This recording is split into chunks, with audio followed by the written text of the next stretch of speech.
Better Policies for a Better Life. This title sums up the core objective of the 2019 Blockchain Forum, which took place Thursday in OECD in Paris with presence of the French Minister of Economy, who has started the forum with a lucrative image of France's strategies toward blockchain policies and an extensive framework about the importance of blockchain policy toward climate change, economy, finance, transactions, and building trust between companies and societies. The real power of blockchain is not a national matter, it's an international matter. Because if we move from one country to another, how can I trust with my diploma from, let's say, China or Zimbabwe or something in Scotland? How do I know if this document is valid? So blockchain could really enable student mobility and give power to the trust machine. This year, OECD's aim is to provide a better, clearer image of the role of blockchain has on the world after its first conference edition in 2018. The blockchain and the ecosystem of distributed ledger technologies, DLT, is a fast-evolving environment that is still in a very early stage of technological development.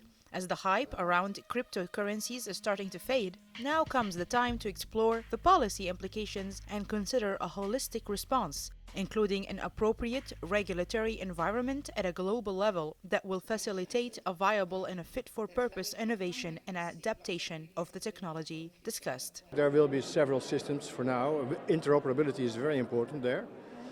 And I think that if you look at Latin America, they have a Latin American blockchain in place already. And here in Europe, you have the European blockchain services infrastructure.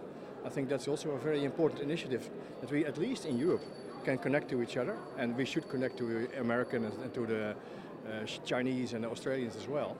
So I think there will be a few, let's say, ecosystems around the world, but they should be interoperable. The objective is really to, experiment how the blockchain technology can make value chains, which are currently very opaque in this industry, more traceable and more transparent, to make sustainability claims more solid and reliable.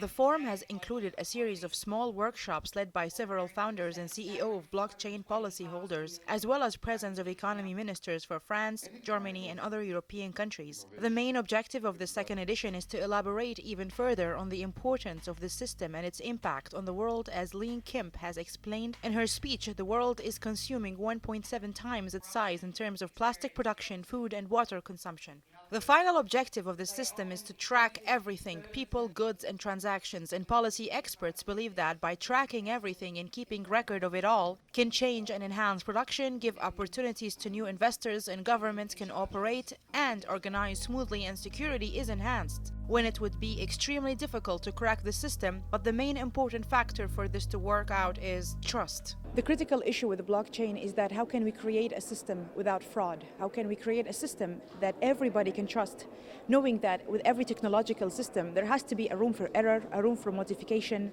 a room for manipulation. So what about the blockchain?